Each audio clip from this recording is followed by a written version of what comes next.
Hello बच्चों, कैसे हैं? तो आप लोग जैसे कि पिछले लेक्चर में हमने पढ़ाया था कि मतलब पिछले लेक्चर में जो चैप्टर नंबर 1 चल रहा था क्लास 10th का, तो chapter number 1 chemical reaction and equation चल रहा था। और केमिकल रिएक्शन एंड इक्वेशन का जो फर्स्ट पार्ट था वो अपलोड हो चुका है, आप लोग वहाँ से चैनल से देख सकते हैं। ठीक है, अब क्या पढ़ाएंगे आज? आज पढ़ाएंगे टाइप्स ऑफ केमिकल रिएक्शंस के बारे में। ठीक है, टाइप्स ऑफ केमिकल रिएक्शंस के बारे में पढ़ाएंगे कि केमिकल रिएक्शंस कितने टाइप के होते हैं। ठीक है, तो हमारे सिलेबस में 5 टाइप्स ऑफ केमिकल रिएक्शंस हैं। तो 5 टाइप्स के केमिकल रिएक्शन हम पढ़ेंगे। तो जिसमें हमारा पहला रिएक्शन कौन सा है? फर्स्ट रिएक्शन आपके सामने है, combination reaction. The combination reaction, ये क्या है? आपका पहला रिएक्शन है। तो कॉम्बिनेशन रिएक्शन होता क्या है? कॉम्बिनेशन रिएक्शन के बारे में कि स्टार्टिंग में हमारे पास क्या होंगे? 2 और मोर रिएक्टेंट्स होंगे। मतलब क्या है कि 2 और मोर रिएक्टेंट्स, या तो 2 रिएक्टेंट्स या 2 से ज़्यादा रिएक्टेंट्स होंगे आपस में। और ये रिएक्टेंट्स 2 या मोर देन 2 रिएक्टेंट्स आपस में क्या करेंगे? आपस में कंबाइन हो जाएंगे। और कंबाइन होने के बाद क्या बनेगा? सिंगल प्रोडक्ट का फॉर्मेशन होगा। किस चीज़ का फॉर्मेशन होगा? सिंगल प्रोडक्ट का फॉर्मेशन होगा। तो ये होती है हमारी कॉम्बिनेशन रिएक्शन। तो कॉम्बिनेशन रिएक्शन क्या है कि जैसा नाम वैसा ही काम। ये मतलब क्या होता है कि 2 और मोर देन 2 रिएक्टेंट्स आपस में कंबाइन होते हैं, और आपस में कंबाइन होने के बाद क्या कर लेते हैं? सिंगल प्रोडक्ट का फॉर्मेशन होते हैं। सिंगल प्रोडक्ट का क्या हो जाता है? फॉर्मेशन हो जाता है।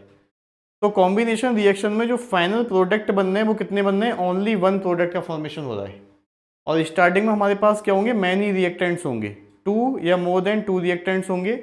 और ये 2 या मोर देन 2 रिएक्टेंट्स जब आपस में कंबाइन होंगे तो ये क्या होगा? सिंगल प्रोडक्ट का फॉर्मेशन होगा। इसका मतलब क्या है कॉम्बिनेशन रिएक्शन में? कि रिएक्टेंट क्या होंगे? 2 या 2 से ज़्यादा होंगे, लेकिन जो प्रोडक्ट बनेंगे वो कितने बनेंगे? एक ही प्रोडक्ट बनेंगे। क्योंकि मतलब बहुत सारे रिएक्टेंट्स आपस में कंबाइन हो जाएंगे, और कंबाइन होने के बाद सिंगल प्रोडक्ट का फॉर्मेशन होगा। जैसे यहाँ पर आ जाओ कि कोई भी रिएक्टेंट हमारे पास ये ए है और ये बी है। तो मान लो कि ये ए रिएक्टेंट है और प्लस बी रिएक्टेंट है। तो बताओ कितने रिएक्टेंट हो गए? 2 रिएक्टेंट्स हो गए यहाँ पर। बताओ कितने? 2 रिएक्टेंट्स यहाँ पर हो गए। अब ये दोनों रिएक्टेंट क्या हो रहे हैं? आपस में कंबाइन हो रहे हैं। मोर देन 1 रिएक्टेंट है तो ये आपस में क्या हो रहे हैं? कंबाइन हो रहे हैं। और कंबाइन होने के बाद क्या बन गया? यहाँ पर ए बी बन गया। और ए बी का मतलब क्या है? यहाँ पर कितना बना? 1 प्रोडक्ट बन गया। सिंगल प्रोडक्ट का क्या हो गया? फॉर्मेशन हो गया।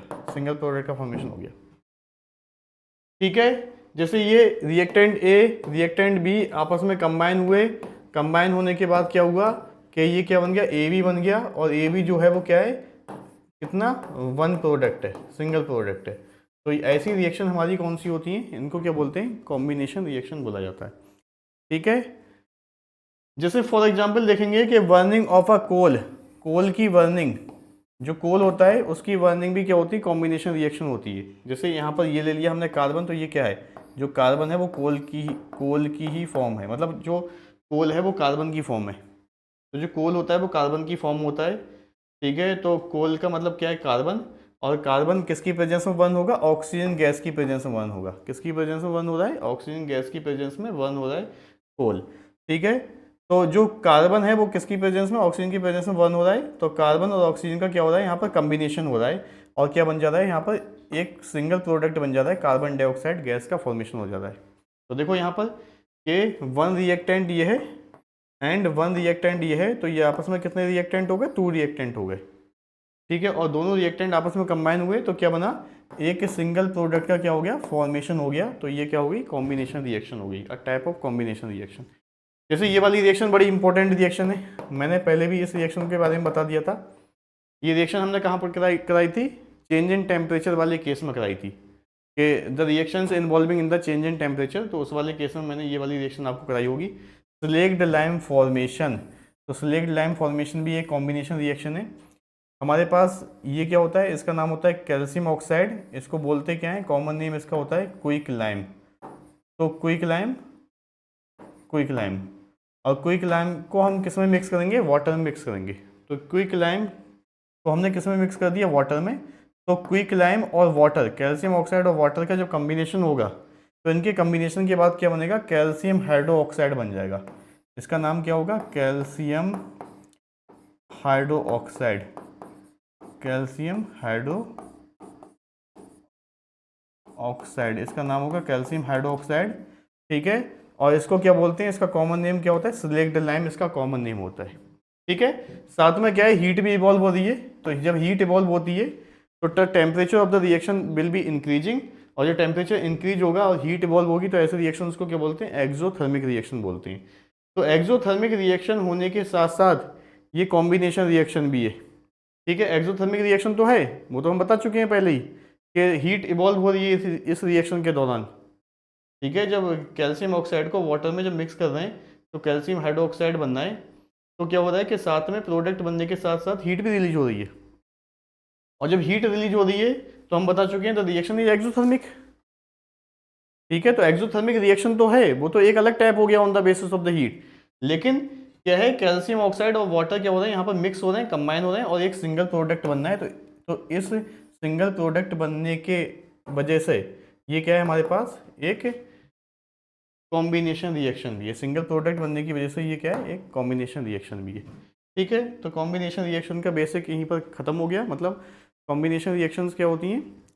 तो कॉम्बिनेशन रिएक्शंस क्या होती हैं कि 2 या मोर देन 2 रिएक्टेंट्स होंगे स्टार्टिंग में इनिशियली हमारे पास, इनिशियली, और ठीक है, और फॉर्मेशन क्या होगा, एक सिंगल प्रोडक्ट का फॉर्मेशन होगा उन सबके कंबाइन होने के बाद।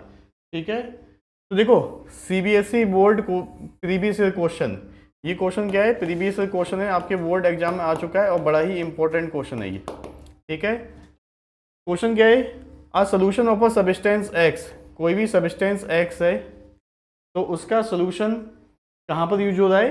वाइट वॉशिंग में यूज हो रहा है। कहाँ पर? वाइट वॉशिंग में यूज हो रहा है। कि हमारे पास कोई भी सब्सटेंस एक्स है और इसका हमने क्या बनाया, सोल्यूशन बनाया, तो इसका सोल्यूशन क्या हो रहा है, वाइट वॉशिंग में यूज हो रहा है। तो the substance x and right the reaction of the x with water. तो हमको क्या बताना है कि सब्सटेंस एक्स क्या है और इस एक्स की रिएक्शन वाटर के साथ क्या होगी, ये क्वेश्चन है। तो क्वेश्चन को एक बार फिर से समझते हैं कि उन्होंने बोला है कि एक सब्सटेंस एक्स है और सब्सटेंस एक्स का जो सोल्यूशन होगा वो कहाँ पर यूज होगा, वाइट वॉशिंग में यूज होगा। तो सब्सटेंस एक्स फाइंड करना है और बताना है कि सब्सटेंस एक्स की रिएक्शन वाटर के साथ क्या होगी। ठीक है, तो सब्सटेंस एक्स की रिएक्शन वाटर के साथ क्या होगी। ठीक है, तो इन्होंने बोला कि हमारे पास क्या है, इस बार देख लेते हैं इसको। हमारे पास है substance x, substance x solution, और सब्सटेंस एक्स का जो सोल्यूशन है वो कहाँ यूज हो रहा है, क्या कर रहा है, वाइट वॉशिंग में यूज हो रहा है, वाइट वॉशिंग में यूज हो रहा है। मतलब ये वाइट वॉशिंग कर रहा है, वाइट वॉश करते हैं दीवारों पे, उसमें यूज हो रहा है। ठीक है, तो ये एक्स क्या है, ये एक्स एक्चुअली में है क्या। ठीक है, देख लेते हैं। देखो वाइट वॉशिंग में यूज होने वाला जो सब्सटेंस है वही क्या है, वही तो कैल्शियम ऑक्साइड है, क्विक लाइम। ये जो क्विक लाइम होता है ये वाइट वॉशिंग में यूज होता है। ठीक है, आई बात समझ में। अगर कभी भी एग्जाम में क्वेश्चन आए कि name the substance used in white washing, ठीक है, क्या लगाएंगे, कैल्शियम ऑक्साइड आंसर लगाएंगे। तो calcium oxide is used in white washing. और जब कैल्शियम ऑक्साइड का जो सोल्यूशन बनाएंगे, कैल्शियम ऑक्साइड का सोल्यूशन बनाएंगे तो सोल्यूशन किस में बनेगा, इसमें वाटर में बनेगा ना। जैसे मान लो कि यहाँ पर हमने क्या ले लिया कि इस कैल्शियम ऑक्साइड का क्या करना है, सोल्यूशन बनाना है। ठीक है, ठीक है, एक मिनट। कैल्शियम ऑक्साइड ये देखो हमने क्या लिया, ये वाटर लिया, वाटर ले लिया। ठीक है, तो ये क्या हो गया, वाटर हो गया। ठीक है, और हमने इसमें क्या मिक्स कर दिया, कैल्शियम ऑक्साइड को मिक्स कर दिया। जब कैल्शियम ऑक्साइड को वाटर में पुट करेंगे तो क्या बन जाएगा, कैल्शियम ऑक्साइड का सोल्यूशन बन जाएगा। ठीक है, तो जब कैल्शियम ऑक्साइड का सोल्यूशन बन जाएगा तो ये क्या बन जाएगा, कैल्शियम हाइड्रोक्साइड। अभी मैंने बताया कॉम्बिनेशन रिएक्शन है, और साथ में क्या होगी, हीट इवॉल्व होगी ड्यूरिंग द रिएक्शन, के रिएक्शन के दौरान हीट भी इवॉल्व होगी। आई बात समझ में। ठीक है, कैल्शियम ऑक्साइड को वाटर में मिक्स किया, सोल्यूशन बन गया, तो ये बन गया क्या, इसका एक्वा सोल्यूशन। ठीक है, इसको क्या बोलेंगे, एक्वा सोल्यूशन को सिलेक्ट लाइम, इसको क्या बोला जाता है, सिलेक्ट लाइम बोला जाता है। और यही क्या है हमारे पास, ठीक है, यही क्या होता है, used in white washing, used in white washing. और इसका सोल्यूशन का यूज क्या है कि वाइट वॉश करना, वाइट वॉशिंग करना, ठीक है, इसी सोल्यूशन का काम क्या है, वाइट वॉशिंग करना। तो हमारा सब्सटेंस एक्स क्या है, तो सब्सटेंस एक्स जो है वो क्या है, कैल्शियम ऑक्साइड है, ये है कैल्शियम ऑक्साइड, सब्सटेंस एक्स जो है हमारा कैल्शियम ऑक्साइड है, ठीक है। तो सब्सटेंस एक्स कैल्शियम ऑक्साइड है और इसकी केमिकल रिएक्शन क्या होगी, calcium oxide react with water to form the solution and the solution is used in white washing, ठीक है, क्लियर है सब।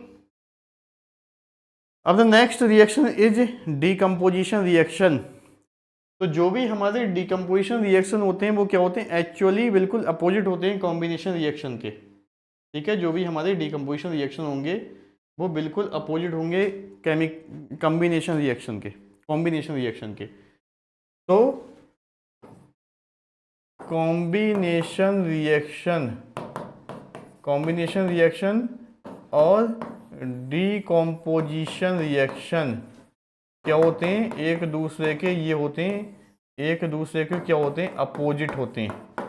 ये सीबीएसई बोर्ड में भी बड़ा क्वेश्चन आता है कि explain why decomposition reaction and the combination reactions are opposite to each other, कि डीकम्पोजिशन रिएक्शन और कॉम्बिनेशन रिएक्शन एक दूसरे के अपोजिट क्यों है, ठीक है। तो ये भी क्वेश्चन पूछा जाता है। देखो कॉम्बिनेशन रिएक्शन में मैंने क्या बोला था कि 1+1 2 रिएक्टेंट रिएक्ट करके क्या बनाएंगे, ठीक है, रिएक्ट करके एक सिंगल प्रोडक्ट का ही फॉर्मेशन करेंगे, ये होता है। कि कॉम्बिनेशन रिएक्शन में क्या है कि कितने भी रिएक्टेंट आ जाएं, 1 हो 2 हो 3 हो, वो कंबाइन करके केवल एक सिंगल प्रोडक्ट बनाएंगे। अब डीकम्पोजिशन रिएक्शन इसके उल्टे, डीकम्पोजिशन रिएक्शन में क्या होगा, स्टार्टिंग में केवल हमारे पास एक ही रिएक्टेंट होगा। तो स्टार्टिंग में यहां पर क्या होगा, 1 रिएक्टेंट होगा, 1 रिएक्टेंट होगा। और इस 1 रिएक्टेंट को जब ब्रेक करेंगे इस 1 रिएक्टेंट को, तो 2 और मोर देन 2 प्रोडक्ट का फॉर्मेशन होगा। तो कॉम्बिनेशन रिएक्शन 1 2 3 रिएक्टेंट आपस में कंबाइन हुए और कंबाइन होने के बाद एक सिंगल प्रोडक्ट बन गया।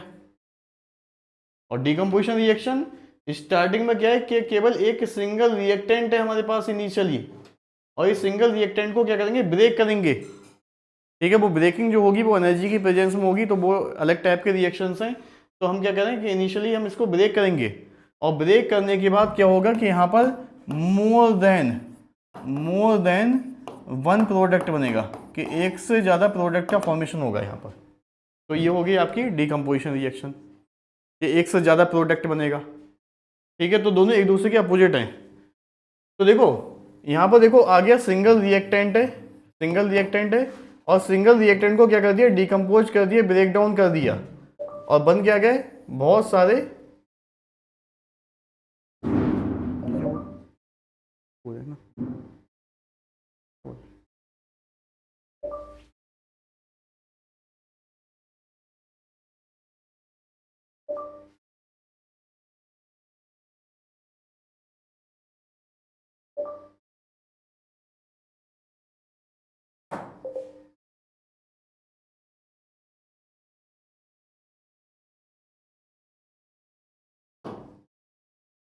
ठीक है, हाँ। तो ये हो गया। तो बना क्या कि मतलब कि हमारे पास सिंगल रिएक्टेंट था, और सिंगल रिएक्टेंट को क्या कर दिया, ब्रेक डाउन कर दिया, और ब्रेक डाउन करने के बाद बहुत सारे मतलब मल्टीपल प्रोडक्ट का फॉर्मेशन हो गया, मतलब बहुत सारे प्रोडक्ट का फॉर्मेशन हो गया, ठीक है, बहुत सारे प्रोडक्ट का फॉर्मेशन हो गया। और जितनी भी डीकम्पोजिशन रिएक्शंस हैं, ठीक है, तो जितनी भी हमारे डीकम्पोजिशन रिएक्शंस हैं, डीकम्पोजिशन रिएक्शन, तो इसमें क्या हो रहा है कि मतलब हमारा जो सिंगल रिएक्टेंट है वो ब्रेक डाउन हो रहा है ना। तो ब्रेक डाउन करने के लिए क्या है कि एनर्जी की रिक्वायरमेंट है, एनर्जी क्या होगी यहाँ पर, रिक्वायर होगी। और ऐसे रिएक्शंस जिसमें एनर्जी रिक्वायर होती है, एब्जॉर्ब होती है, ऐसे रिएक्शंस को क्या बोलते हैं, ऐसे रिएक्शंस को बोलते हैं एंडोथर्मिक रिएक्शन, एंडोथर्मिक रिएक्शन। तो ऐसे हमारे रिएक्शंस होते हैं, तो इसको क्या बोलते हैं, एंडोथर्मिक रिएक्शंस बोलते हैं। तो जितने भी डीकम्पोजिशन रिएक्शंस हैं वो सब क्या है, एंडोथर्मिक रिएक्शन है, क्योंकि रिएक्टेंट को ब्रेक डाउन करने के लिए एनर्जी की वहाँ पर रिक्वायरमेंट है, ठीक है। तो ये आ गया कि यहाँ पर देखो क्या लिखा है, require energy to break the bond. जैसे ये देखो कि हमारे पास ए और वी, ए वी स्टार्टिंग में क्या है, ये सिंगल रिएक्टेंट है। अब ये सिंगल रिएक्टेंट को हमने क्या कर दिया, ब्रेक कर दिया, डिकम्पोज कर दिया। डिकम्पोज होने के बाद क्या हुआ कि ए अलग हो गया और बी क्या हो गया, अलग हो गया। तो क्या बन गया, ए अलग और बी क्या हो गया, अलग बन गया। तो क्या बन गया, टू प्रोडक्ट का फॉर्मेशन बन गया, मतलब मल्टीपल प्रोडक्ट बन गए। तो ये हमारी क्या होगी, डिकम्पोजिशन रिएक्शन। अब टाइप्स ऑफ डिकम्पोजिशन रिएक्शन पर आ जाते हैं। तो पहला टाइप हमारा क्या है, थर्मल डिकम्पोजिशन। ये मतलब कौन सी एनर्जी रिक्वायर्ड है रिएक्टेंट को डिकम्पोज करने के लिए, ब्रेक करने के लिए। तो उसके बेसिस पे हम टाइप्स ऑफ डिकम्पोजिशन रिएक्शन के बारे में बता रहे हैं ना। तो पहला है हमारा थर्मल डिकम्पोजिशन। थर्मल डिकम्पोजिशन में क्या होता है कि हीट एनर्जी की रिक्वायरमेंट होती है रिएक्टेंट को ब्रेक करने के लिए। तो यहाँ पर जो एनर्जी की रिक्वायरमेंट होगी वो कौन सी होगी, हीट एनर्जी की रिक्वायरमेंट होगी। ये हीट है, जो हीट एनर्जी, हीट करेंगे। अब देखो नेक्स्ट क्या है हमारे पास, इलेक्ट्रोलाइटिक डिकम्पोजिशन। तो इलेक्ट्रोलाइटिक डिकम्पोजिशन का मतलब क्या है, इलेक्ट्रोलाइटिक डिकम्पोजिशन बोलते हैं इसको, क्या बोलते हैं, इलेक्ट्रोलाइसिस भी बोलते हैं। इलेक्ट्रोलाइसिस भी इसको बोला जाता है। और इसमें क्या होता है कि इलेक्ट्रिक करंट की रिक्वायरमेंट होती है, इलेक्ट्रिसिटी की रिक्वायरमेंट होती है किसको, रिएक्टेंट को डिकम्पोज करने के लिए। तो हमारी एनसीईआरटी बुक में बस इसका एक ही एग्जाम्पल है, इलेक्ट्रोलाइसिस ऑफ वाटर, तो यही पढ़ेंगे इसमें। फाइनली अब हमारे पास क्या आ गया, फोटोलाइटिक डिकम्पोजिशन। तो फोटोलाइटिक डिकम्पोजिशन में क्या होता है, लाइट एनर्जी की रिक्वायरमेंट होती है। लाइट एनर्जी की रिक्वायरमेंट होती है, किसकी रिक्वायरमेंट होती है, लाइट एनर्जी, मतलब सनलाइट की रिक्वायरमेंट होती है रिएक्टेंट को ब्रेक डाउन करने के लिए। तो ये है। तो एक एक करके सारे डिकम्पोजिशन रिएक्शंस देखते हैं। देखो ये तो पहले ही मैंने बता दिया है अभी कि कॉम्बिनेशन रिएक्शन और डिकम्पोजिशन रिएक्शन क्या होते हैं, एग्जैक्ट अपोजिट होते हैं एक दूसरे के। और हमने एक्सप्लेन भी कर दिया एग्जैक्ट अपोजिट क्यों होते हैं, क्योंकि कॉम्बिनेशन रिएक्शन में क्या होता है कि मोर देन वन रिएक्टेंट, मतलब कितने, टू रिएक्टेंट हैं। देखो यहाँ पर मल्टीपल रिएक्टेंट हैं और मल्टीपल रिएक्टेंट आपस में कंबाइन होकर क्या बना रहे हैं, एक सिंगल प्रोडक्ट का फॉर्मेशन कर रहे हैं। ठीक है, तो ये होती है कॉम्बिनेशन रिएक्शन। ठीक है, और डिकम्पोजिशन रिएक्शन में क्या है, ब्रेकिंग है कि स्टार्टिंग में क्या होगा, एक सिंगल रिएक्टेंट होगा और वो क्या बनाएगा, मल्टीपल प्रोडक्ट का फॉर्मेशन करेगा। तो होगा नहीं होगा अपोजिट। इसमें क्या होता है कि दो से एक बनना है, इसमें क्या होता है एक से दो बनना है, तो अपोजिट हो गए। दूसरा, इसमें क्या होता है कि बहुत सारे रिएक्टेंट आपस में कंबाइन होकर एक सिंगल प्रोडक्ट बनाना है। तो जब सिंगल प्रोडक्ट बना रहे हैं तो क्या होता है, यहाँ पर बॉन्ड फॉर्मेशन हो रहा है, यहाँ पर बॉन्ड फॉर्म होगा। और यहाँ पर क्या होता है, एक बेचारा सिंगल रिएक्टेंट है, उसको ब्रेक करना है, तो क्या होगा, यहाँ पर बॉन्ड ब्रेकिंग होगी ना, बॉन्ड को ब्रेक किया जाएगा तभी तो बहुत सारे प्रोडक्ट बनेंगे। ठीक है, एनर्जी मैंने बता ही दिया है। जो कॉम्बिनेशन रिएक्शन है उसमें मोस्टली जो एनर्जी होती है वो क्या होती है, एक्सोथर्मिक होती है। एक्सोथर्मिक मतलब एक्सोथर्मिक रिएक्शंस होते हैं ये, जिसमें क्या होती है कि हीट रिलीज होती है ड्यूरिंग द रिएक्शन। और ये बात तो याद ही रखनी है, बिल्कुल नहीं भूलना है इस बात को, ये इम्पोर्टेंट बात है तुम लोगों के लिए। क्या कि जो हमारी ये डिकम्पोजिशन रिएक्शन होती है ना, ये सब एंडोथर्मिक होती हैं।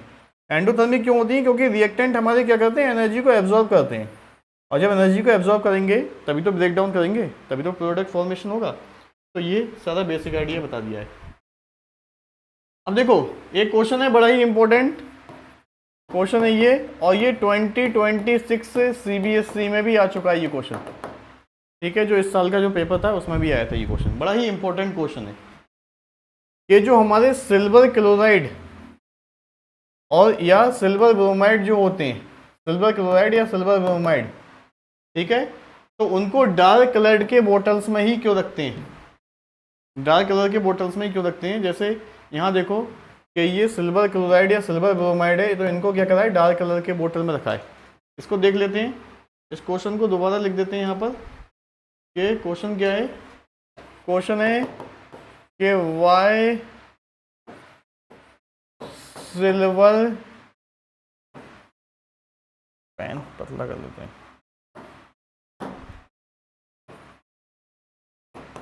क्लोराइड एंड या फिर silver bromide kept in dark colored bottles, मतलब इनको डार्क कलर के बोटल्स में ही क्यों रखा जाता है सिल्वर क्लोराइड या सिल्वर ब्रोमाइड को? तो इसका रीजन बता सकते हैं? देखो, जो सिल्वर क्लोराइड या सिल्वर ब्रोमाइड होते हैं वो लाइट सेंसिटिव होते हैं। लाइट सेंसिटिव होते हैं मतलब क्या होता है कि लाइट की प्रेजेंस में क्या करते हैं कि ये ब्रेक डाउन हो जाएंगे, मतलब डिकम्पोज होंगे। मतलब मान लो कि जैसे हमारे पास ये सिल्वर क्लोराइड है या फिर ये सिल्वर ब्रोमाइड है, तो हमने क्या करा, इसको अगर सनलाइट में रख दिया, सनलाइट में रख दिया, और सिल्वर ब्रोमाइड को भी क्या कर दिया, सनलाइट की प्रेजेंस में रख दिया, सनलाइट की प्रेजेंस में रख दिया दोनों को, सिल्वर क्लोराइड सिल्वर ब्रोमाइड को, तो ये क्या करेंगे, डिकम्पोजिशन रिएक्शन शो करेंगे in the presence of light. और डिकम्पोजिशन रिएक्शन करने के बाद क्या होगा, Ag और प्लस Cl2 गैस ये बन जाएगा, ठीक है, और ये बन जाएगा Ag सॉलिड और प्लस Br2 गैस ये बन जाएगा, ठीक है। तो इस तरीके से क्या करते हैं, डिकम्पोजिशन रिएक्शन शो करते हैं। तो हम क्या करते हैं कि इनको डार्क कलर्ड के बोटल्स में कैप्ट करके रखते हैं ताकि जो सनलाइट है वो क्या हो कि रिफ्लेक्ट बैक हो जाए। जैसे यहाँ से क्या है, ये सनलाइट आ रही है, यहाँ से ये इस तरीके से सनलाइट आ रही है और ये क्या हो जा रही है, वापस चली जा रही है, ठीक है। तो डार्क कलर के बोटल्स में इसलिए इनको कैप्ट करके रखते हैं ताकि जो सनलाइट हो तो सनलाइट क्या हो कि मतलब कि डार्क कलर के बोटल से पास ना हो, सन एनर्जी या सनलाइट जो है वो डार्क कलर के बोटल से पास ना हो, और जो डार्क कलर के बोटल से सनलाइट पास होगी नहीं तो क्या होगा, इनका डिकम्पोजिशन नहीं होगा। आधी बात समझ में? जब हम इनको सनलाइट से प्रिवेंट करेंगे तो इनका डिकम्पोजिशन भी नहीं होगा ना। अगर ये सनलाइट की प्रेजेंस में आ जाएंगे, अगर सिल्वर क्लोराइड और सिल्वर ब्रोमाइड सनलाइट की प्रेजेंस में आ गए तो इनका क्या हो जाएगा, डिकम्पोजिशन हो जाएगा। तो कहाँ स्टोर हुए, ये तो सिल्वर में चेंज हो गए और क्लोरीन गैस में, ब्रोमीन गैस में चेंज हो गए। नहीं है ये बात समझ में? ठीक है। तो इसलिए क्या करते हैं कि हम इनको डार्क कलर के बोटल्स में इसलिए कैप्ट करके रखते हैं ताकि सनलाइट वहाँ तक पहुँचे नहीं, और जब सनलाइट नहीं पहुँचेगी तो क्या होगा कि इनका डिकम्पोजिशन भी नहीं होगा, और जब डिकम्पोजिशन नहीं होगा तो ये इजीली क्या रहेंगे, वहाँ पर स्टोर रहेंगे। तो इसका जो आंसर है वो क्या लिखेंगे, आंसर लिखेंगे to prevent the decomposition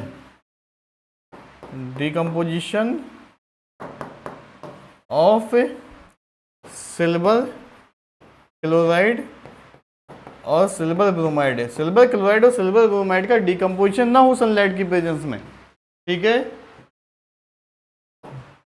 hence we kept them in dark coloured bottles, इसलिए हम क्या करते हैं, इनको डार्क कलर्ड के बोटल्स में रखते हैं। बस इसका आंसर इतना ही है कि इनका डिकम्पोजिशन ना हो पाए इस वजह से, ठीक है। जो हमारा थर्ड रिएक्शन है इस कैटेगरी, मतलब टाइप्स ऑफ रिएक्शन की कैटेगरी में, वो है हमारे पास डिस्प्लेसमेंट रिएक्शन। डिस्प्लेसमेंट रिएक्शन या इसको बोलते हैं single substitution reaction. Substitution reaction भी बोला जाता है इसको, या क्या बोला जाता है, सब्स्टिट्यूशन रिएक्शन, या क्या बोलते हैं इसको हम, सब्स्टिट्यूशन रिएक्शन।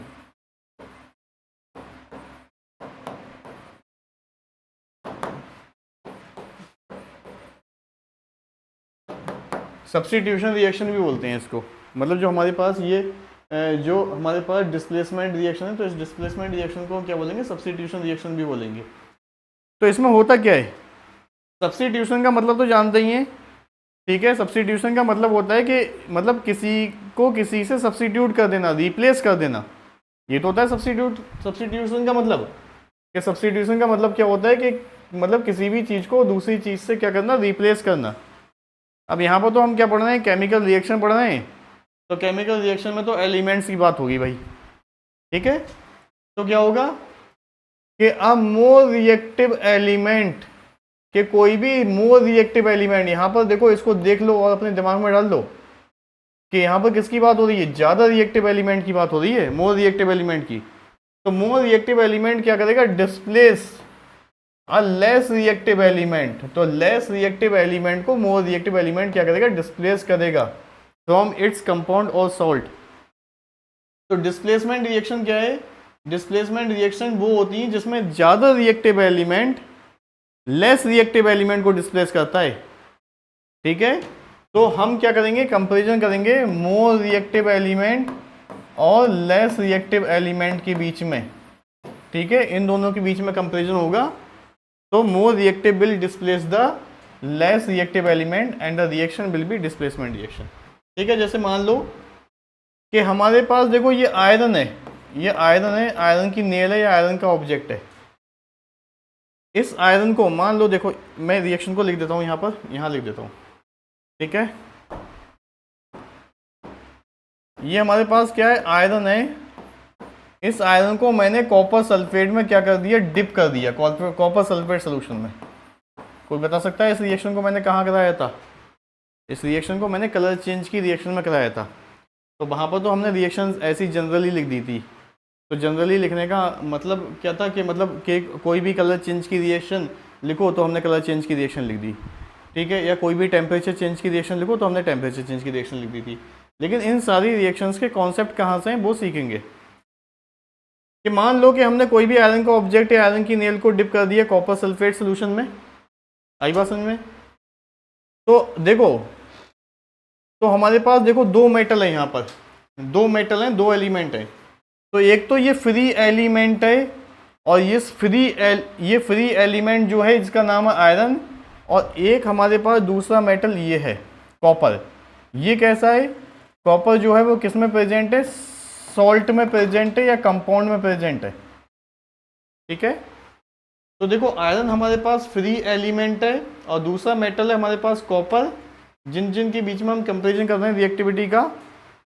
तो जो हमारे पास कैसा है, मतलब जो हमारे पास दूसरा एलिमेंट है, दूसरा मेटल है, वो किस में प्रेजेंट है? सॉल्ट में प्रेजेंट है, कंपाउंड में प्रेजेंट है।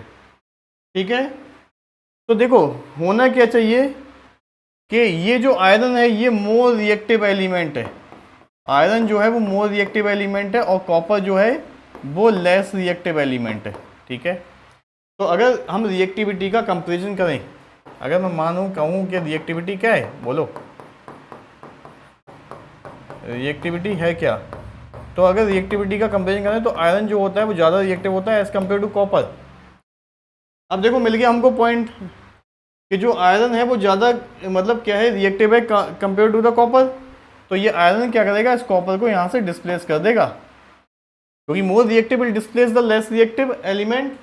और यहाँ पर क्या बन जाएगा हमारे पास, ये बन जाएगा आयरन सल्फेट FeSO4 और कॉपर जो है वो डिस्प्लेस होकर बाहर निकल जाएगा।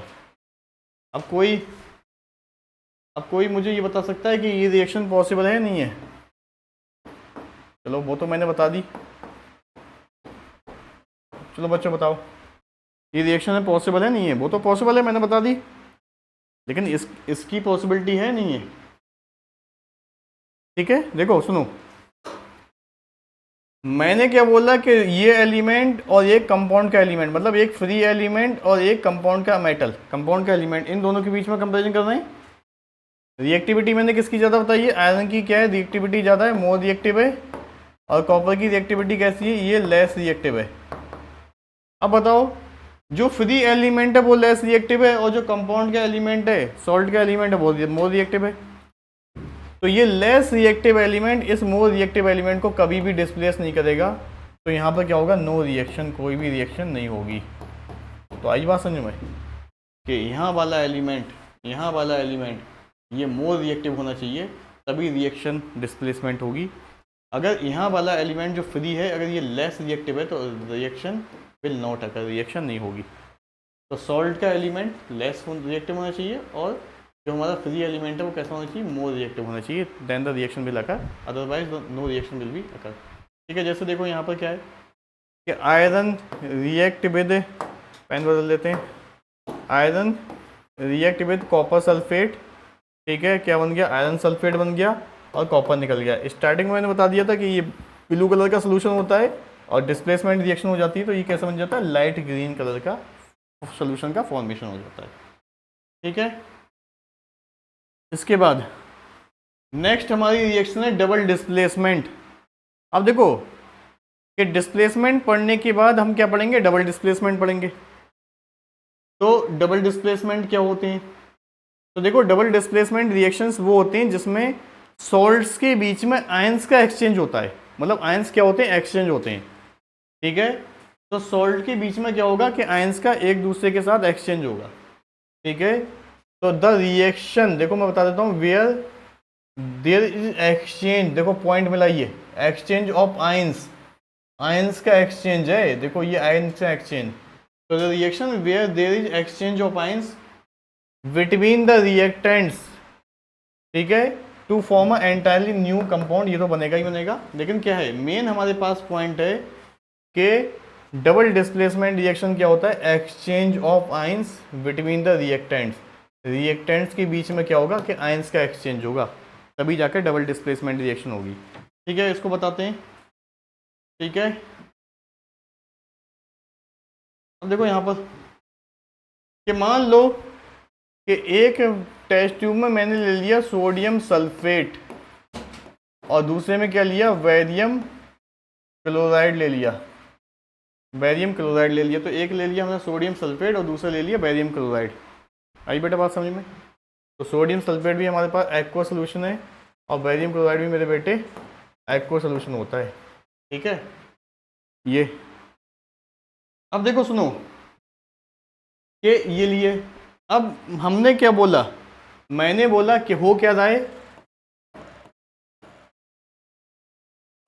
एक्सचेंज ऑफ आयंस हो रहा है, आयंस का एक्सचेंज हो रहा है यहाँ पर रिएक्टेंट्स के बीच में। तो एक रिएक्टेंट मेरे पास ये है, तो यहाँ पर क्या होगा? Na+ आयन बनेगा और दूसरा यहाँ पर Na+, देखो एक हमारे पास यहाँ से क्या होगा? यहाँ से जो कैटायन आएगा वो क्या आएगा? Na+ आएगा और एनायन क्या आएगा? एनायन यहाँ पर सल्फेट 2 नेगेटिव आएगा मेरे बच्चे। ठीक है, सल्फेट 2 नेगेटिव आएगा। ठीक है, अब इस वाले रिएक्टेंट को तोड़ के देख लो, जब ये सोल्यूशन में जाएगा तो बेरियम 2+ बनेगा और क्लोरीन नेगेटिव बनेगा। देखो बहुत सारे बच्चों को क्या होता है कि प्रॉब्लम होती है, जैसे मैं एक यहाँ पर बता देता हूँ कि जैसे मैंने यहाँ पर लिख दिया लेड आयोडाइड, लेड आयोडाइड लिख दिया, तो लेड आयोडाइड क्या होता है? PbI2 होता है, PbI2 होता है ये। ठीक है, तो बहुत सारे बच्चे कंफ्यूज होते हैं कि सर लेड आयोडाइड आपने PbI2 लिख दिया, ये PbI क्यों नहीं लिखा? ठीक है, या PbI3 क्यों नहीं लिखा? ठीक है, ये बहुत सारे बच्चों को परेशानी होती है, ये मैं जनरल प्रॉब्लम बता रहा हूँ स्टूडेंट्स की। ठीक है, तो यही क्यों सही है, ये क्यों सही नहीं है, ये क्यों सही नहीं है?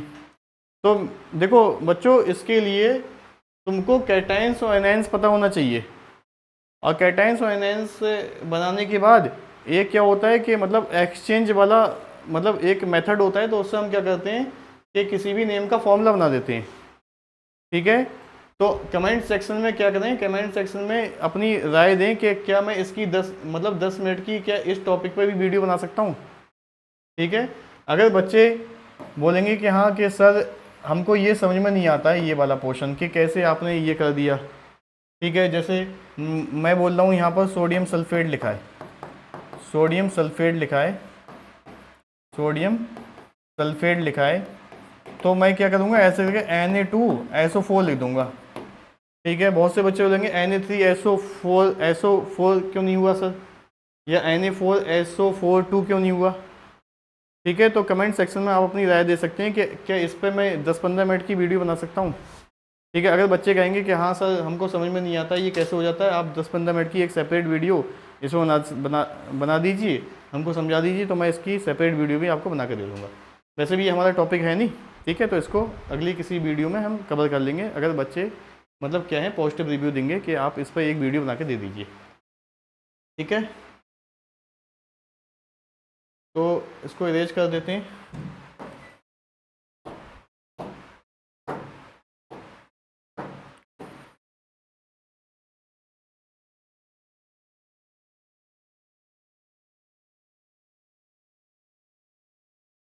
चैप्टर के मतलब बीच में इसको समझा नहीं सकते ना, तो इसका एक सेपरेट वीडियो बना देंगे चलिए आपके लिए। ठीक है, तो ये हो गया, तो बेरियम 2+ और क्लोरीन नेगेटिव ये बना। तो देखो सोडियम सल्फेट का Na+ और सल्फेट 2 नेगेटिव और बेरियम क्लोराइड का Ba2+ और क्लोरीन नेगेटिव बना। अब मैंने बोला एक्सचेंज द आयन, तो हमको पता ही है कि सोडियम प्लस क्या है कि कैटायन है इसका, और इसका एनायन क्या है, ये है इसका एनायन, ठीक है। तो इसका कैटायन इसके एनायन के साथ मिला देंगे, मतलब कि जो सोडियम सल्फेट का सोडियम कैटायन है और बेरियम क्लोराइड का एनायन क्या है, क्लोरीन नेगेटिव है, इन दोनों को आपस में मिला देंगे और मिलाने के बाद क्या बनेगा हमारे पास, क्या बन जाएगा, सोडियम क्लोराइड बन जाएगा, ठीक है। तो एक प्रोडक्ट ये बन गया। और देखो जैसे अभी हमने इन दोनों को क्या किया, एक्सचेंज कराया, ऐसे ही क्या है कि इसका कैटायन बेरियम 2+ और इसका एनायन सल्फेट 2 नेगेटिव, इन दोनों को क्या करेंगे, एक्सचेंज करा देंगे, मतलब इन दोनों को आपस में मिला देंगे और मिलाने के बाद क्या बनेगा, बेरियम सल्फेट बन जाएगा। तो ये बन गया। तो बताओ देखो ये एक्सचेंज हो गए इसके साथ चला गया और ये एक्सचेंज हो गया इसके साथ चला गया, तो एक्सचेंज ऑफ द आयंस हो गया और यही हमारे पास क्या होगी, डबल डिस्प्लेसमेंट रिएक्शन हो गई। और देखो सुनो, ये जो हमारे पास बनता है इसका नेचर कैसा होता है, सॉलिड होता है। और मैंने क्या बोला है पिछले वीडियोस में भी आपको बता चुका हूँ कि ये जो सॉलिड नेचर का इनसॉल्युबल सब्सटेंस बनता है इसको क्या बोलते हैं, इसको बोलते हैं प्रेसिपिटेट।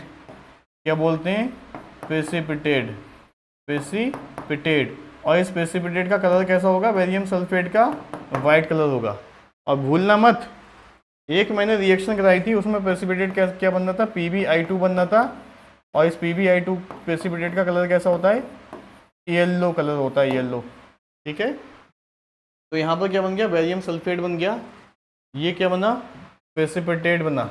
और इस प्रेसिपिटेट का कलर कैसा होगा, वाइट PPT होगा, वाइट प्रेसिपिटेट बनेगा। तो देखो एक एक में, मतलब हमारी एक रिएक्शन में ही ये 2 रिएक्शन है, मतलब एक रिएक्शन में कितने टाइप की रिएक्शन, 2 टाइप की रिएक्शन है कि एक तो ये डबल डिस्प्लेसमेंट रिएक्शन भी है, और डबल डिस्प्लेसमेंट रिएक्शन होने के साथ यहाँ पर प्रेसिपिटेट बनना है, तो ये प्रेसिपिटेशन रिएक्शन की भी कैटेगरी में आएगी, ठीक है। तो डबल डिस्प्लेसमेंट रिएक्शन भी है, प्रेसिपिटेशन रिएक्शन भी है ये। तो देखो sodium sulphate aqueous when react with barium chloride to form a barium sulphate, देखो इसका नेचर क्या है, सॉलिड आया, और ये क्या है, PPT है, प्रेसिपिटेट है। और कैसे कलर का प्रेसिपिटेट है, ये वाइट कलर का प्रेसिपिटेट है। और क्या बन गया, साथ में NaCl का फॉर्मेशन हो गया, ठीक है। तो ये होगी हमारी डबल डिस्प्लेसमेंट और precipitation reaction. Differentiating displacement reaction, तो हमको पता है कि डिस्प्लेसमेंट रिएक्शन क्या होती है कि सिंगल स्वैप होता है, मतलब एक ही बार, मतलब एक एलिमेंट क्या करेगा, दूसरे एलिमेंट को सब्स्टिट्यूट करेगा, मतलब एक ही एलिमेंट दूसरे एलिमेंट को क्या करेगा, सब्स्टिट्यूट करेगा।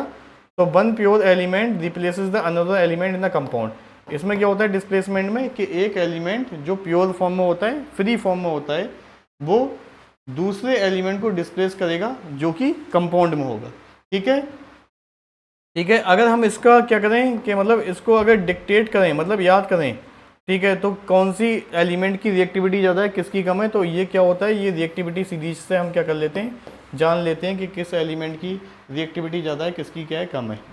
डबल डिस्प्लेसमेंट का बात तो बताइए हमको, ये म्यूचुअल एक्सचेंज है, आपस में एक्सचेंज है कैटायंस और एनायंस का, ठीक है। आपस में क्या होता है, कैटायंस और एनायंस का यहाँ पर एक्सचेंज हो रहा है, देख सकते हैं, बता ही चुका हूँ। तो ये mutual exchange of anions between the 2 compound, 2 compound के बीच में म्यूचुअल एक्सचेंज है। मैंने क्या बोला है, जो भी डबल डिस्प्लेसमेंट रिएक्शन वो प्रेसिपिटेशन रिएक्शन भी है, क्योंकि उनमें प्रेसिपिटेट भी बनना है, ठीक है। तो इस तरीके से क्या होगा कि double displacement reaction precipitation reaction भी होंगी। नीचे क्या होगा, इनसॉल्युबल सॉलिड सब्सटेंस बनेगा, जिसको क्या बोलते हैं, PPT बोलते हैं, ठीक है। तो often driven by the formation of the insoluble solid, तो इसमें क्या होता है, इनसॉल्युबल सॉलिड बनता है, इसको क्या बोलते हैं, PPT बोलते हैं, प्रेसिपिटेट बोलते हैं, ठीक है। ये हो गया आपके ये CBSE बोर्ड का क्वेश्चन है, प्रीवियस क्वेश्चन, ठीक है, जो हमारा डबल मतलब डिस्प्लेसमेंट रिएक्शन और डबल डिस्प्लेसमेंट रिएक्शन से रिलेटेड है, ठीक है। तो हमको क्या करना है, आइडेंटिफाई करना है रिएक्शन। तो देखो यहाँ पर क्या है, जिंक और ये है सिल्वर नाइट्रेट, तो हमारे पास क्या है, जिंक है और सिल्वर नाइट्रेट है, मतलब जिंक की रिएक्शन सिल्वर नाइट्रेट से हो रही है, ठीक है। और क्या बनना है, जिंक नाइट्रेट का फॉर्मेशन हो रहा है और सिल्वर का, मतलब सिल्वर प्योर फॉर्म में निकल रहा है। तो यहाँ पर साफ साफ दिख रहा है। अगर मैं बात करूँ रिएक्टिविटी की, इसके कॉन्सेप्ट की बात करूँ, तो जिंक जो होता है वो ज़्यादा रिएक्टिव होता है as compare to silver, silver से ज़्यादा रिएक्टिव होता है जिंक। तो जिंक क्या करेगा, यहाँ से सिल्वर को देखो रिप्लेस कर रहा है, और रिप्लेस करने के बाद खुद सिल्वर की जगह आ जा रहा है, और क्या बना देता है, जिंक नाइट्रेट बना देता है, और सिल्वर जो है वो प्योर फॉर्म में बाहर निकल जाता है। तो ये वाली रिएक्शन क्या होगी, डिस्प्लेसमेंट रिएक्शन हो गई, डिस्प्लेसमेंट रिएक्शन हो गई। तो ये रिएक्शन जो है वो कौन सी है, डिस्प्लेसमेंट रिएक्शन है, डिस्प्लेसमेंट रिएक्शन है। अब ये वाली रिएक्शन देखो, NaOH plus HCl NaCl plus H2O, एक न्यूट्रलाइजेशन रिएक्शन भी है, वो सेकंड चैप्टर की बात है। अभी हम डबल डिस्प्लेसमेंट पढ़ रहे हैं तो इसको डबल डिस्प्लेसमेंट की थ्रू करेंगे, ठीक है। हमारे पास रिएक्शन क्या है बच्चों, हमारे पास रिएक्शन है मेरे बेटे, NaOH एक्वस प्लस HCl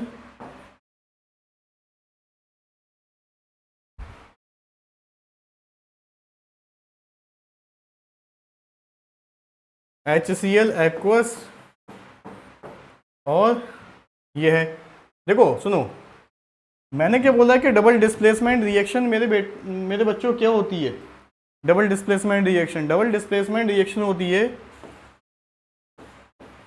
कि एक्सचेंज होता है आयंस का। तो इसके आयंस बना लो, ये क्या होंगे, Na प्लस और OH नेगेटिव होंगे इसके आयंस, इसके आयन बनाओ H प्लस और Cl नेगेटिव है इसके आयन, इसके आयन है Na प्लस और OH नेगेटिव, इसके आयन है H प्लस और Cl नेगेटिव है इसके आयंस, ठीक है। अब क्या करना है, इन दोनों आयंस को एक्सचेंज कराना है, इसका कैटायन इसके एनायन से मिलाओ, तो इस तरीके से क्या बन जाएगा हमारे पास फॉर्मेशन होगा NaCl का, और इसका H प्लस इसके OH से मिलाओ, और HOH बताओ क्या होता है, ये वाटर होता है, H2O होता है, तो बन गई बस, ठीक है। तो ये तो आए प्रोडक्ट, आए नहीं आई, NaCl और H2O।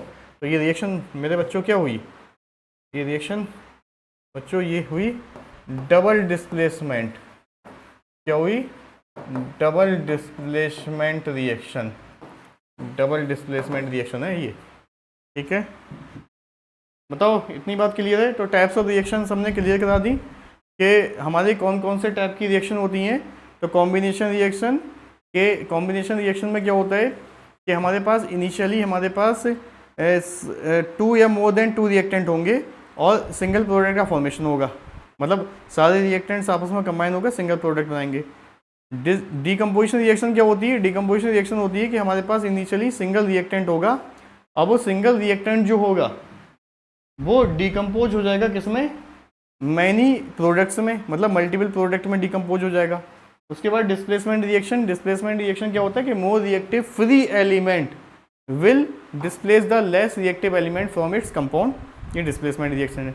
डबल डिस्प्लेसमेंट रिएक्शन में क्या करना है तुमको, बस क्या होता है कंपाउंड्स के बीच में आयंस का एक्सचेंज करा देना है, ये डबल डिस्प्लेसमेंट रिएक्शन है, खत्म कहानी, ठीक है। उसके बाद हम आते हैं रिडॉक्स रिएक्शन पर। रिडॉक्स रिएक्शन क्या होती है, ये अलग टॉपिक है, ठीक है। इस रिडॉक्स रिएक्शन में अलग टॉपिक है, और इस रिडॉक्स रिएक्शन की कैटेगरी में एक बार बता देता हूँ कि हम जो अगला टॉपिक पढ़ रहे हैं ये पढ़ रहे हैं रिडॉक्स रिएक्शन। येलो पेन कहाँ है, आजा, ठीक है। ये क्या है, रिडॉक्स रिएक्शन, ये है रिडॉक्स रिएक्शन। तो क्या होते हैं मेरे रिडॉक्स रिएक्शन, बताओ क्या होते हैं। तो रिडॉक्स रिएक्शन की कैटेगरी में 2 हाफ रिएक्शंस आती हैं, रिडॉक्स रिएक्शन की कैटेगरी में 2 हाफ रिएक्शन आती हैं। एक रिएक्शन का नाम होता है ऑक्सीडेशन, और बेटा दूसरी रिएक्शन का नाम क्या होता है, रिडक्शन होता है, ठीक है। आई बात समझ में। तो रिडॉक्स रिएक्शन की कैटेगरी में भी 2 रिएक्शंस आते हैं, ठीक है। एक रिएक्शन का नाम होगा ऑक्सीडेशन और दूसरे का नाम क्या होगा, रिडक्शन नाम होगा, ठीक है। आई बात समझ में। अब एक एक करके देख लेते हैं कि ये ऑक्सीडेशन क्या है, रिडक्शन क्या है। तो ऑक्सीडेशन क्या होता है, एडिशन ऑफ ऑक्सीजन, ये ऑक्सीजन का एडिशन, किसी भी सब्सटेंस में ऑक्सीजन ऐड हो गई तो कौन सी प्रोसेस होगी, ऑक्सीडेशन की प्रोसेस हो गई। दूसरा क्या होगा, रिमूवल ऑफ हाइड्रोजन, हाइड्रोजन का रिमूवल। अगर किसी भी प्रोसेस में हाइड्रोजन रिमूव हो गई वो भी वो भी क्या है, ऑक्सीडेशन है। तो ऑक्सीडेशन प्रोसेस की 2 पहचान है, 2 इसकी पहचान है। एक तो क्या है, पहला है एडिशन ऑफ ऑक्सीजन, किसी भी सब्सटेंस में ऑक्सीजन को ऐड करेंगे तो ऑक्सीडेशन। या ऑक्सीडेशन प्रोसेस में क्या करेंगे, रिमूवल हाइड्रोजन, कि हाइड्रोजन को क्या करेंगे, रिमूव करेंगे, तब भी ये क्या है, ऑक्सीडेशन है। अगर हम रिडक्शन की बात करें तो रिडक्शन और ऑक्सीडेशन एक दूसरे के अपोजिट होते हैं, एक दूसरे को क्या होते हैं, अपोजिट होते हैं। कैसे कि रिडक्शन जो है, देखो ऑक्सीडेशन, देखो एक मिनट, ऑक्सीडेशन ऑक्सीडेशन जो है वो एडिशन ऑफ ऑक्सीजन है, तो रिडक्शन क्या है, रिमूवल ऑफ ऑक्सीजन, ऑक्सीजन को रिमूव करना, हो गया ना ये opposite, removal of oxygen, oxygen को रिमूव करना। अगर ऑक्सीडेशन रिमूवल ऑफ हाइड्रोजन है तो इसके अपोजिट क्या टर्म, मतलब क्या डेफिनेशन बनती है, एडिशन ऑफ हाइड्रोजन। तो रिडक्शन क्या है, एडिशन ऑफ हाइड्रोजन, तो हो गया उल्टा उल्टा, एडिशन ऑफ हाइड्रोजन। तो ये दोनों बातें याद रखेंगे, ठीक है, जब तक तुम्हारे पेपर नहीं आ जाते हैं, ठीक है। तो ये होगी हमारी दोनों प्रोसेस, ठीक है, oxidation process, addition of oxygen और रिमूवल ऑफ हाइड्रोजन। और रिडक्शन की प्रोसेस क्या होती है, ऑक्सीडेशन के उल्टी होती है, addition of removal of oxygen and addition of hydrogen, ठीक है। तो ये हो गया, देखो वही बातें हैं कि मैंने क्या बोला कि एडिशन ऑफ ऑक्सीजन ऑक्सीडेशन, ठीक है, और यहाँ पर क्या बोला, रिमूवल ऑफ ऑक्सीजन रिडक्शन, ठीक है, वही बात है, ऑक्सीजन की मतलब उसमें बोला है, ठीक है। अब देखो कि हम क्या कर रहे हैं, इस रिएक्शन को देख रहे हैं कि इस रिएक्शन को क्या है कि कॉपर ऑक्साइड प्लस हाइड्रोजन, इसको मैं फिर देख लेता हूँ यहाँ पर, ठीक है, यहाँ आ जाओ, कि कॉपर ऑक्साइड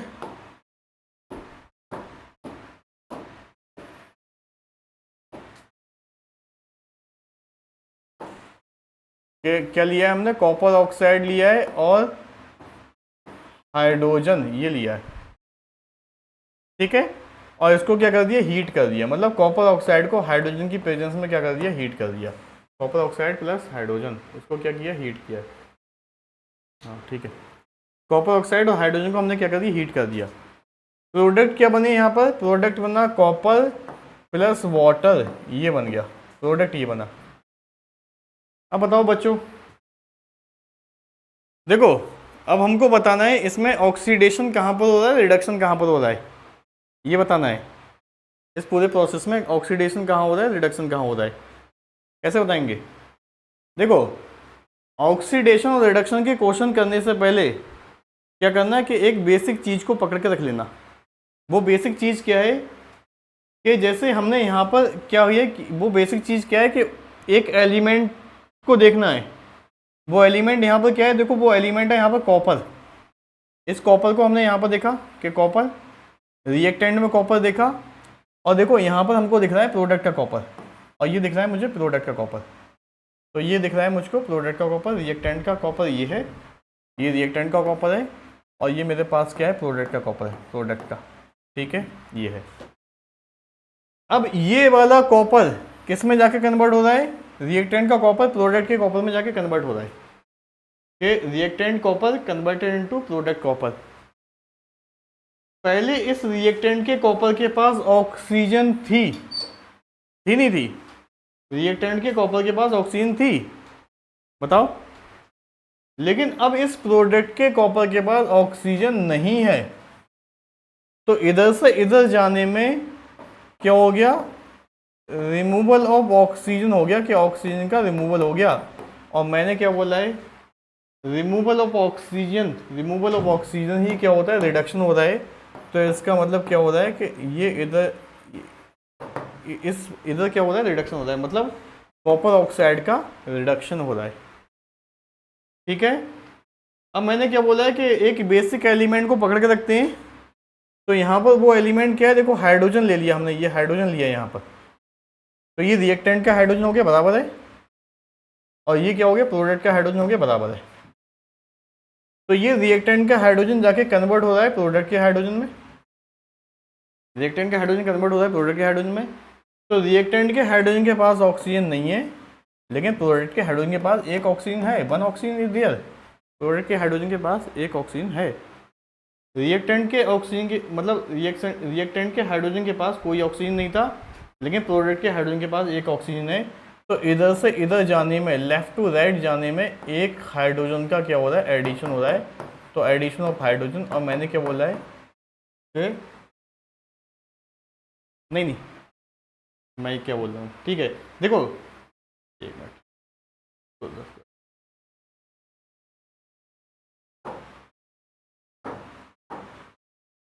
इस वाले हाइड्रोजन के पास कोई ऑक्सीजन नहीं है, लेकिन प्रोडक्ट के हाइड्रोजन के पास ऑक्सीजन है, ऑक्सीजन का एडिशन हो रहा है ना। तो पहले नो ऑक्सीजन, लेकिन जब हम प्रोडक्ट में गए तो इसके पास ऑक्सीजन है। तो इधर से इधर जाने में क्या हो रहा है, एडिशन ऑफ ऑक्सीजन हो रहा है, ऑक्सीजन ऐड हो रहा है। और एडिशन ऑफ ऑक्सीजन बताओ क्या होता है, एडिशन ऑफ ऑक्सीजन ये आ गया, क्या है, ऑक्सीडेशन होता है। तो इसका मतलब कि जो हमारा हाइड्रोजन है इसका ऑक्सीडेशन हो रहा है, ठीक है। तो मैं बोलूँ कॉपर ऑक्साइड क्या हो रहा है, रिड्यूस हो रहा है, इसका रिडक्शन हो रहा है, रिड्यूस हो रहा है। कॉपर ऑक्साइड क्या हो रहा है, अरे इसको मिटा ही देता हूँ, पहले मिस्टेक हो गई। तो कॉपर ऑक्साइड क्या हो रहा है बताओ, रिड्यूस हो रहा है, इसका रिडक्शन हो रहा है। और जो हमारे पास हाइड्रोजन है ये क्या हो रहा है, ऑक्सीडाइज हो रहा है, इसका ऑक्सीडेशन हो रहा है, ठीक है। तो ये आ गया। अब आगे बढ़ते हैं, ठीक है। हाँ, रेडॉक्स रिएक्शन क्या होता है ये देख लेते हैं। देखो ये जो रिएक्शन है, ये जो मेरे सामने स्क्रीन पर रिएक्शन नजर आ रही है, इसमें क्या हो रहा है कि एक सब्सटेंस का रिडक्शन हो रहा है तो दूसरे सब्सटेंस का ऑक्सीडेशन भी हो रहा है। मतलब रिडक्शन और ऑक्सीडेशन रिएक्शन दोनों साथ साथ चल रहे हैं इसमें, कि रिडक्शन भी हो रहा है और ऑक्सीडेशन भी हो रहा है। मतलब कॉपर ऑक्साइड का इस रिएक्शन में रिडक्शन हो रहा है और हाइड्रोजन का ऑक्सीडेशन हो रहा है। तो ये रिएक्शन जो है वो किसकी कैटेगरी में आ जाएगी, रेडॉक्स रिएक्शन की कैटेगरी में आ जाएगी। किसकी कैटेगरी में आ जाएगी, रेडॉक्स रिएक्शन की कैटेगरी में आ जाएगी। तो रेडॉक्स रिएक्शन होते क्या हैं कि those reactions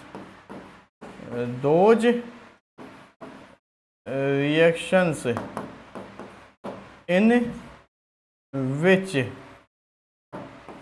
oxidation and reduction both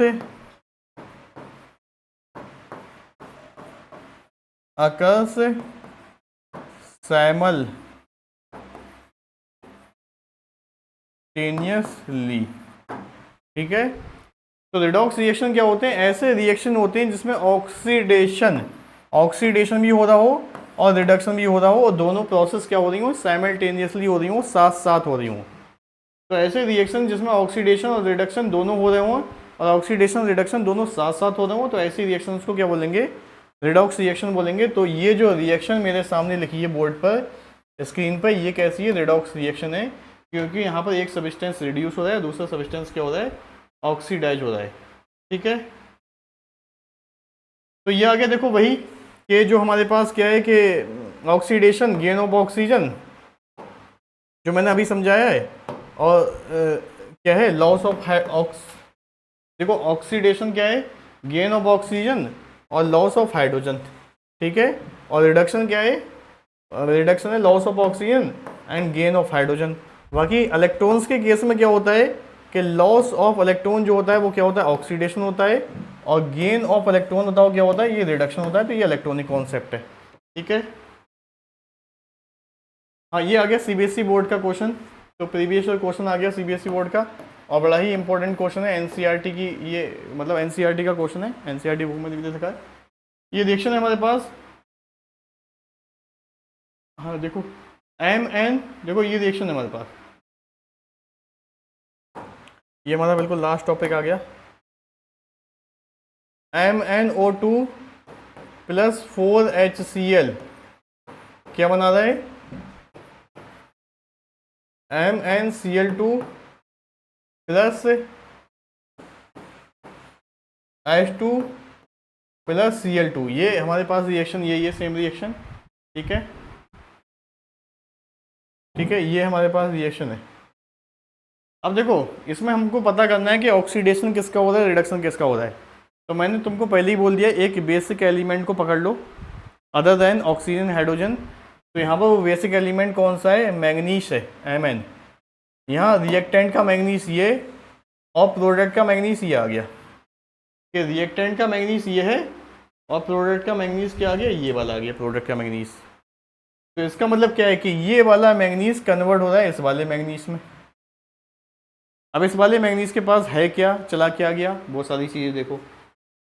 तो इस वाले रिएक्टेंट वाले मैग्नीस के पास पहले ऑक्सीजन था, लेकिन प्रोडक्ट वाले ऑक्सीजन मतलब मैग्नीस के पास ऑक्सीजन नहीं है, यहाँ पर क्लोरीन आ गया।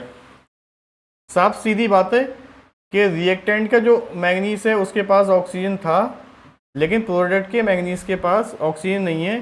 तो इसका मतलब क्या है, रिमूवल ऑफ ऑक्सीजन। ऑक्सीजन का क्या हो रहा है, यहाँ पर रिमूवल हो रहा है।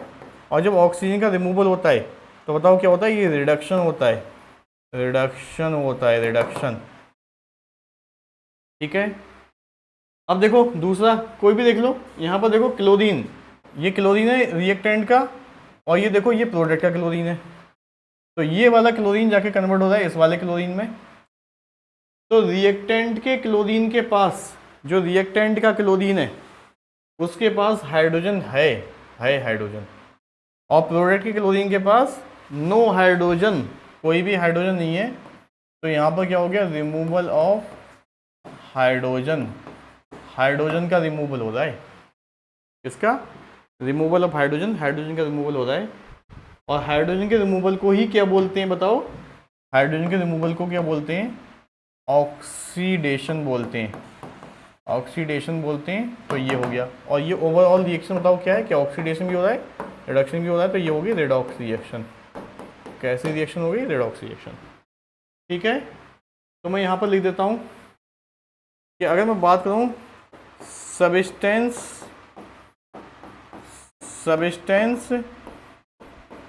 ऑक्सीडाइज की, यहाँ पर सबस्टेंस कौन सा ऑक्सीडाइज हुआ, और सबस्टेंस रिड्यूस की, कौन सा सबस्टेंस रिड्यूस हुआ, तो बता सकते हैं। ठीक है। तो देखो सबस्टेंस जो ऑक्सीडाइज हुआ है यहाँ पर वो कौन सा हुआ है, HCl।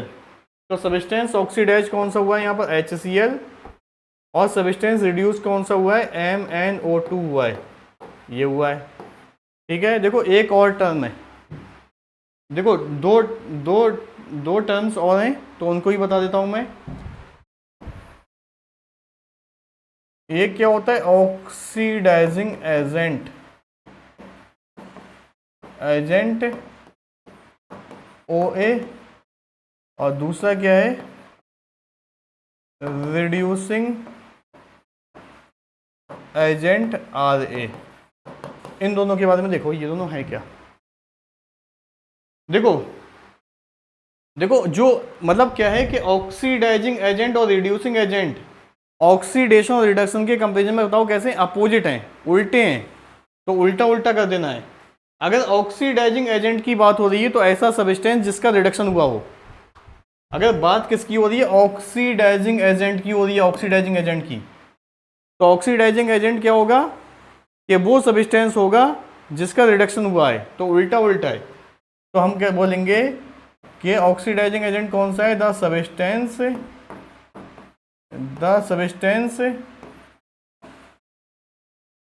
अंडरगो